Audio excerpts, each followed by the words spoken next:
주일날 일주일에 한 번 여러분을 뵈니까 주일날 뵐 때마다 더 많이 반가운 것 같아요. 예전에 여러 번 뵀을 때 그때도 물론 반가웠지만 지금은 이제 주말 부부가 이런 느낌일까? 이런 생각이 들 정도로 주말 성도 이런 느낌이 들기도 합니다.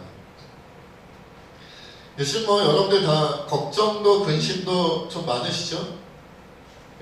원래 많았는데 요즘은 이제 비대면 시대가 되고 또 여러 가지 어려움들이 많이 겹치면서 더 많은 걱정과 근심이 많아진 시기다, 이런 생각이 듭니다.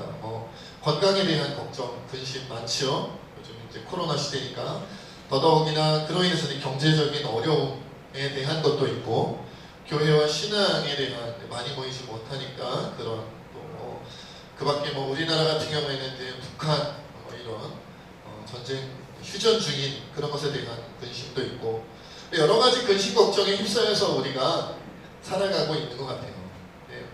여러분들 다 아시겠습니다만 성경 말씀은 주로 뭐 하지 말라고 말씀하고 있어요? 걱정하지 말고 염려하지 말고 근심하지 말라. 당연한 말씀이죠. 그런데 유난히 근심해라, 근심하는 것이 유익이었다, 좋았다 라고 표현되어져 있는 성경 구절이 있는데 바로 오늘 본문 말씀이에요. 오늘 이제 본문 말씀은 왜 근심이 좋았는가, 어떤 근심이 좋았는가에 대해서 우리가 좀 그 배경을 살펴봐야 됩니다. 이 배경 설명을 안 들으면 왜 근심이 좋은지 잘 몰라요. 자, 사도 바울 선생님이 고린도 교회를 향해서 편지를 한번 보낸 적이 있는데, 물론 이제 고린도 전서 후서도 편지입니다만은 그 중간에 고린도 전서와 고린도 후서 사이에 중간에 고린도 중서가 있었어요. 저 혼자 표현하는 겁니다. 중간에 편지를 하나 썼는데 그 편지는 별명이 하나 붙어 있어요. 어떤 별명이나 준엄한 편지 혹은 눈물의 편지라는 별명이 붙어져 있어요. 준엄하다, 눈물의 편지다, 느낌이 좀 오시죠? 편지 내용이 굉장히 강력한, 그렇죠? 뭐라고 할까요? 책망이라고 할까요? 강력한 경고의 메시지. 이렇게 해서 되겠느냐? 이러면 큰일 난다. 이게 어떻게 하려고 이러느냐? 이런 말씀을 썼단 말이에요. 왜 그랬느냐? 원래 사도 바울 선생님께서 고린도 전서를 디도라는 사람의 편에 보내고 난 다음에 잠시 고린도 교회를 방문한 적이 있었던 것으로 보여집니다. 고린도후서 2장에 보면 그런 내용이 나오는데 그곳에 가서 고린도 교회 교인들을 만나보니까 뭐가 많았을까요? 신앙적인 문제가 많았던 거예요. 고린도 교회에 뭔가 문제가 많았어요. 그래서 이것에 대해서 고민하시다가 이대로 내버려두면 안 되겠다, 이 고린도 교회 성도들을 내버려두면 안 되겠다 싶어서 편지를 썼는데 그것이 바로 준엄한 편지, 눈물의 편지예요. 그런데 본문 말씀에도 그런 내용들이 좀 나옵니다만은 이 편지를 딱 보내시고 나서 이런 내용을 써야겠다 그리고 보내시고 나서 사도 바울 선생님은 사실 마음이 편하지 않으셨다고 해요.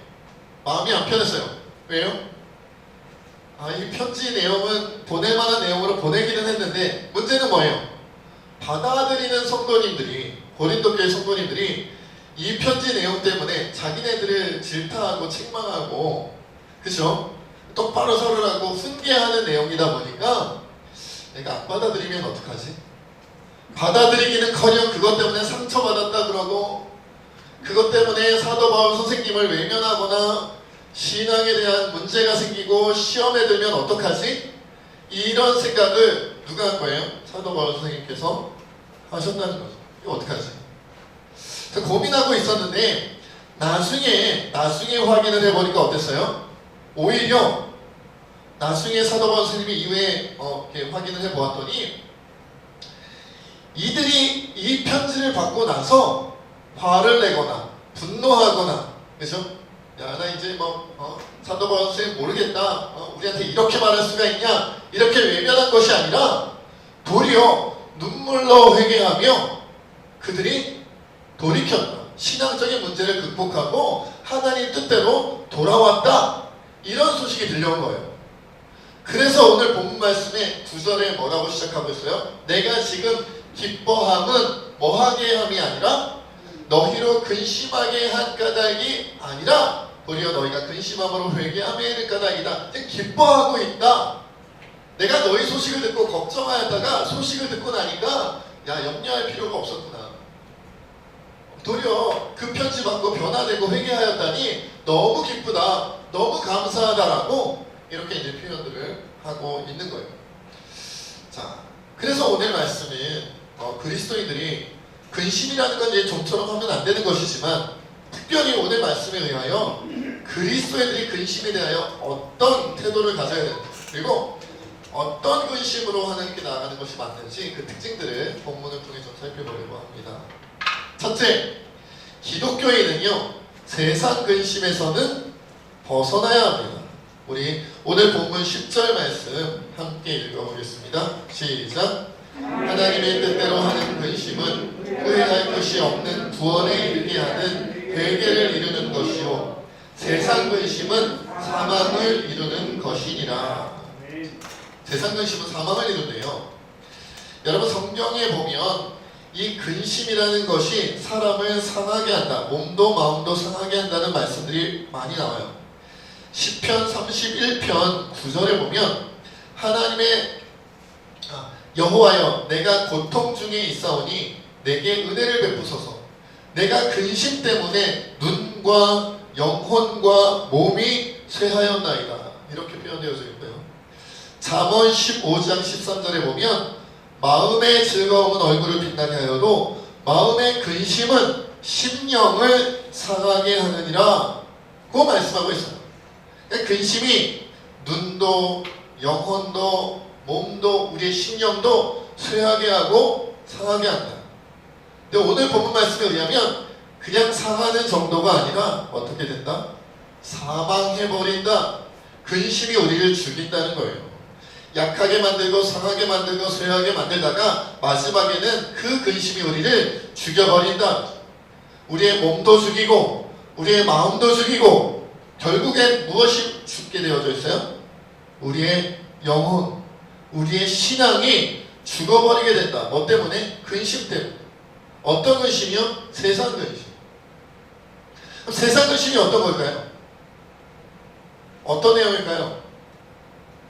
그냥 여러분들이 지난 주간에 했던 근심 그대로예요. 여러분들이 했던 근심, 우리가 서두에 얘기했던 것처럼 건강에 대한 근심, 경제적인 어려움에 대한 근심, 뭐 사회생활에 대한 여러 가지 근심들, 가족관계에 생기는 여러 가지 어려움들, 직장생활에서의 여러 가지 어려움들, 그것으로 인해서 생긴 모든 염려와 걱정과 근심, 그 모든 것들, 그 대부분의 것들, 그것이 여러분들을 쇠하게 만들고요, 그것이 여러분들을 상하게 만들고요, 마지막에는 몸도 마음도 최후에는 신앙까지도 어떻게 된다? 죽게 만든다. 그러니까 안 죽으려면 어떻게 해야 돼요? 안 죽으려면 뭐 하지 말아야 돼요? 근심하지 말아야, 벗어나야 된다 이 말이에요. 근심에서 벗어나야 된다. 근심에서 벗어난다는 것이 쉬운 일은 아니에요. 이렇게 설교하는 저도 사실은 하루에도 여러 번 근심하고 염려하고 걱정하고 한단 말이에요. 그런데 그럴 때마다 뭘 기억해야 돼요? 하나님께서 나와 함께 하신다. 그리고 성경 말씀은 어떻게 될 거다? 이루어질 거다. 이걸 믿는 믿음으로, 내 하나님을 믿는 그 믿음과 그 하나님께서 말씀하신 성경의 내용이 내 삶에서 뿐만 아니라 온 세상 가운데 반드시 이루어질 것이다 라는 믿음으로 무엇을 극복하는 거예요? 근심을 극복하는 것이다. 세상 근심으로부터 벗어나는 것이다. 이거예요. 자, 그럼 두 번째 우리가 해야 되는 근심은 그러면 어떤 것이냐? 당연한 말씀이겠습니다만은 하나님의 뜻대로 하는 근심을 해야 합니다. 우리 본문 9절 한번 읽어볼게요. 시작. 내가 지금 기뻐함은 너희로 근심하게 한 까닭이 아니요 도리어 너희가 근심함으로 회개함에 이른 까닭이라. 너희가 하나님의 뜻대로 근심하게 된 것은 우리에게서 아무 해도 하지 않게 하려 합니다. 여러분, 하나님의 뜻대로 하는 근심이 있다는 거죠. 이것은 세상 근심과 완전히 다릅니다. 근본적으로 달라요. 세상 근심의 주체는요, 자기 자신이고 세상이에요. 자기가 근심하는 거고 세상이 준 거예요. 그렇지 않나요? 이것은 하라는 거예요, 말라는 거예요? 하지 말라는 거예요. 그러면 하나님의 뜻대로 하는 근심은 주체자가 누구예요? 하나님이세요. 하나님께서 주신 거예요. 근심을 하나님께서도 주신대요. 근심을 주신다는 거예요. 왜요? 왜 주신 거예요? 뭐 하기 위해서? 회개함에 이르게 하기 위해서 주시는 근심이다. 하나님의 뜻대로 돌아오게 하기 위한 근심이에요. 회개에 대해서는 우리가 여러 번 말씀을 나누었던 것처럼 잘못했어요, 용서를 빌거나, 그죠? 제가 좀 사람들 앞에 눈물을 보이거나, 이것이 회개가 아니고, 회개는 뭐라 그랬어요? 죄악의 길, 잘못된 방향으로 가고 있던 사람이 돌이켜서 하나님의 뜻, 하나님의 편으로 돌아오는 것, 이것이 회개란 말이에요. 자, 그러니까 하나님의 뜻대로 하는 그런 근심은 눈물을 짰네, 주님 앞에서 답답해했네, 이것이 아니라 하나님으로부터 멀어지고 하나님과 반대편으로 가던 사람이 어떻게 되는 거예요? 아, 내가 하나님에게서 멀어졌네? 하나님과 반대 방향으로 가고 있네? 이것을 깨달으면 어떻게 돼요? 근심하죠. 이 길이 아닌가비요? 그래서 내 목표 방향이 있었는데, 나의 방향이 있었는데, 나의 표대가 있었는데, 예수 그리스도 나의 하나님이 있었는데, 가다가 보니까 이 길이 아닌가비요? 깨달으면 뭘 하게 돼요? 와, 잘못 왔네. 기뻐요? 이 엉뚱한 방향으로 왔어요. 즐거워요? 1시간이면 갈 거리를, 야, 이거 잘못 오는 바람에 한 5시간은 다시 가야겠네, 이게 기쁘겠냐고요. 잘못된 방향으로 간 것을 깨달은 사람은요, 걱정하고 염려하고 근심하게 되어져 있어요. 그리고 어떻게 해야 돼요? 언제 돌아가나? 다시 돌아가야 해. 내가 다시 돌아가서 주님께로, 하나님께로 가야 되는데, 이 길로 가면, 내가 지금까지 가던 길과 반대편으로 가면 하나님께 갈 수 있을까? 염려하며 근심하게 되어져 있다는 거예요. 그렇게 염려하고 그렇게 근심하는 사람은 결국은 어디로 가게 되어져 있다? 하나님께로 가게 되어져 있다는 거예요. 여러분, 오늘 본문 말씀 11절도 한번 읽어볼게요. 11절입니다. 시작. 보라, 하나님의 뜻대로 하게 된 이 근심이 너희로 얼마나 간절하게 하며, 얼마나 변증하게 하며, 얼마나 분하게 하며, 얼마나 두렵게 하며, 얼마나 사모하게 하며, 얼마나 열심히 있게 하며, 얼마나 벌하게 하였는가? 너희가 그 일에 대하여 일체 너희 자신의 깨끗함을 나타내었느니라. 아멘.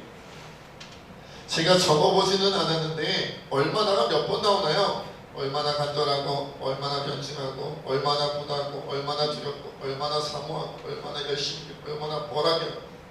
몇 번 나와요? 7번 나와요. 7번. 얼마나 얼마나라는 표현은 얼만큼인지 몰라서 물어보는 거예요? 아니죠. 뭘 하는 거예요? 강조하는 거죠. 얼마나 변증하고 간절하게 하고 분하게 하고, 얼마나 사모하게 하고, 얼마나 열심히 있게 하고, 7번이나 얼마나 야, 내가 하나님으로부터 벗어나 있구나, 내가 하나님으로부터, 하나님을 외면하고 내가 다른 길로 가고 있었구나, 이것을 깨닫고 나니까, 야, 내가 어떻게 해야, 어떻게 해야, 어떤 방법으로, 어떤 모습으로 살아가야 주님께 돌아갈까, 하나님께 돌아갈까, 계속 생각한 거예요. 염려하며, 걱정하며, 근심하며, 고민하며, 기도하며, 어떻게 돌아갈까, 어떻게 회복할 수 있을까. 7번이나 강조를 하고 있어요. 보통 성경은요, 2번만 반복해도 강조잖아요. 진실로 너희에게 이르노니. 그런데 여기서는 진실로를 7번 쓰면 진실로 주님께 돌아가야 되는데 어떻게 하지? 여러분, 세상 근심은 우리가 7번 하잖아요. 7번이 뭡니까? 70번씩 7번, 하루에도 수십 번 걱정하고 염려하고 근심하시잖아요. 내가 코로나 걸리면 어떡하나? 내가 다니는 직장에 누가 코로나 걸린 사람이 있으면 어떡하나? 교회 갔다 문제 생기면 어떡하나? 학교 갔다가 이웃들 간에 문제 생기면 어떡하나? 이 코로나 시대 때문에 우리 장사가 망하면 어떡하나? 사업의 길이 막히면 어떡하나? 가족들 간에 우리 우애가 깨지면 어떡하나? 이웃과 불편한 관계가 생기면 어떡하나? 내 미래, 내 진로에 대한 어려움이 생기면 어떡하나? 우리 아들, 딸, 우리 부모님들 삶에 어려움이 생기면 어떡하나? 염려, 걱정, 근심, 끊임없이 70번씩 7번이라도 염려하고 걱정하고 근심하는 것, 세상 근심으로 쌓여있는 것이 우리란 말이에요. 왜 내가 이렇게 삶이 힘들죠? 왜 내가 이렇게 삶이 퍽퍽하고 괴롭죠? 고통스럽죠? 하나님이 나를 외면하셔서요? 아니요. 우리가 하나님과 등지고 하나님의 반대편으로 가면서 근심하고 있어서 그래요. 근심하고 있어서 그래요. 주님께 돌아가야 돼요. 여러분이 근심과 걱정과 염려에 쌓여 있다면요, 내가 지금 하나님과 멀어져 있구나, 이걸 깨달으셔야 돼요. 여러분, 하나님의 사람들, 성령으로 충만한 사람들, 덜 충만한 사람들은 몰라도요, 여러분, 성령 충만한 사람이 염려하는 게 어울려요? 성령 충만한 사람이 걱정하고 근심하고 고민하는 게 그게 어울리냐고요. 우리가 생각하는 성령 충만함은 어때요? 어떻게 그런 상황 속에서도 기뻐하세요? 어떻게 그런 상황에서도 즐거워하세요? 어떻게 그런 상황에서도 그렇게 담대하세요? 이런 모습 아니에요? 그러니까 내가 염려하고 걱정하고 근심한다는 것은 내가 지금 뭐하지 못하다는 거예요. 성령 충만하지 못하고 성령이 아닌 나의 것으로 어딘가가 채워져 있다는 거예요. 내 심령의 어떤 부분들 가운데 하나님께서 주시지 않은 것들로 가득하다는 거예요. 이 부분을 우리가 깨달아야 돼요. 그러니까 지금부터 여러분 근심하세요. 걱정하세요. 염려하세요. 어떤 걱정이요? 어떡하지? 내가 왜 이렇게 내 건강을 걱정할까? 내가 왜 이렇게 경제적인 부분을 고민할까? 내가 내 미래와 우리 가족들의 여러 가지 문제를 내가 왜 이렇게 염려할까? 주님께 돌아와야겠다. 어떻게 하면 내 건강에 대한 문제, 이 고민들을 떨쳐버릴 수 있을까? 어떻게 하면 경제적인 어려움에 대한 고민과 근심을 내가 벗어버릴 수 있을까? 내 눈앞에 놓여져 있는 모든 문제들을 어떻게 하면 내가 과감하게 세상 근심으로부터 벗어나 주님께로 돌아갈 수 있을까? 이걸 고민하시고, 이걸 근심하시고, 이걸 염려하세요. 그러면 그 길은 사망이 아니라, 세상 근심은 사망으로 가지만 하나님의 뜻대로 하는 근심은 회개하게 만들고 생명으로 인도해요. 내가 왜 건강 가지고 그렇게 괴로워하며 고민했던가 회개하게 돼요. 내가 왜 경제적인 문제로, 내가 왜 이런 나의 미래의 문제로, 우리 안에 있는 우리 가족들 간에 있는 이 여러 가지 문제로 내가 왜 하나님을 믿고 신뢰하고 말씀대로 살지 못하고 순종하지 못하고, 내가 왜 항상 기뻐하지 못하고, 내가 왜 범사에 감사하지 못하고 주님의 마음을 아프게 하며 마치 하나님이 안 계시거나 나를 사랑하지 않거나 나를 도와주시지 않을 것처럼 근심했던가 회개하게 된단 말이에요. 여러분, 우리가 이 길로 나아가야 해요. 하나님의 뜻대로 하는 근심은요, 좋은 것이 아니라 유일하게 우리를 살리는 길이에요. 하나님의 뜻대로 하는 근심을 하면 좋지요. 그럼 좋겠지요. 그러나 그게 어디 쉽나요? 쉽지 않아도 살려면 해야 돼요. 어떻게 세상 근심에서 벗어나요? 세상이 이렇게 먹고 살기가 힘들고, 세상이 이렇게 흉흉하고, 어려움이 가속되는데, 우리에게 자꾸 어려움이 가중되는데 어떻게 세상 근심에서 벗어나요? 그게 어디 쉽나요? 안 쉬워요. 하지만 내버려두면 죽어요. 쉽지 않아도 살고 싶으면 세상 근심을 버리셔야 돼요. 쉽지 않아도 살고 싶으면 하나님의 뜻대로 하는 근심으로 와야 되고요. 그리고 회개해야 돼요. 이것은 좋으냐 안 좋으냐의 문제를 선택하는 게 아니고요. 사느냐 죽느냐 하는 문제다 이거예요. 그러다 보면 우리가 결국 회개함으로 갑니다. 오늘날 많은 사람들이요, 본인도 하나님의 뜻에서 벗어나 걱정하고 염려하고 근심하고 또 본인도 회개하지 않으면서 자꾸 다른 사람들 보고 이래라 저래라 하고 비판하고 비난하는 모습을 정말 너무 많이 보는 것 같아요. 자기는 거룩한 의인이라고 착각하는 사람들이 우리 교회들 안에 너무 많이 있는 것 같아요. 다른 사람들 때문에 내가 이게 걱정되고, 다른 사람들 때문에 내가 이게 염려되고, 다른 사람들 때문에 내가 이것이 근심이 되고, 야, 나 같은 사람만 많이 있으면 우리 교회도 우리 가정도 우리 나라도 별로 어려움 없을 텐데 왜 이런 사람들이 많은지 모르겠어. 왜 이렇게 못하고 엉뚱하고 문제 많은 사람들만 가득한지 모르겠어. 그 사람들 때문에 거룩한 내가 힘들어. 그러면서 걱정해.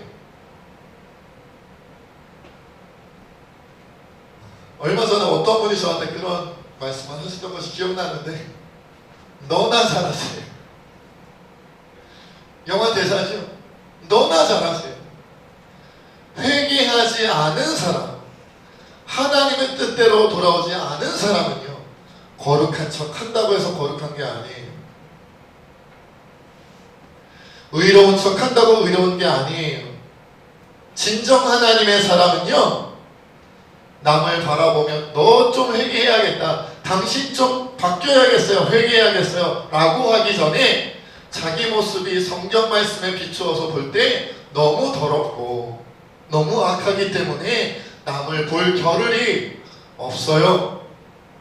내 눈 안에 들보가 보이기 때문에 남의 눈에 있는 티가, 그걸 살펴볼 겨를이 없어요. 내 들보부터 꺼내야 되기 때문에.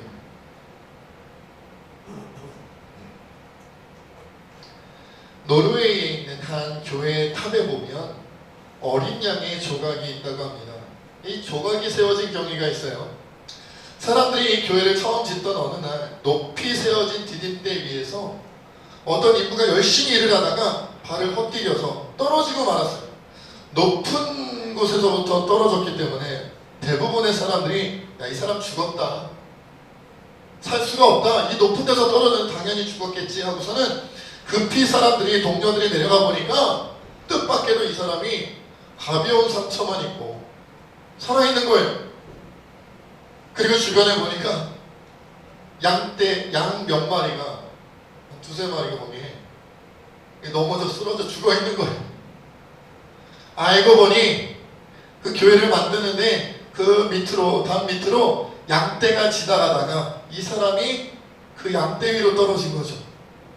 양들이 그 사람을 대신해서 죽어버렸고요. 그 인부는 가벼운 상처만 입은 채로 살아났다는 거예요. 그래서 이 교회의 탑에 어린 양의 조각이 들어갔다고 합니다.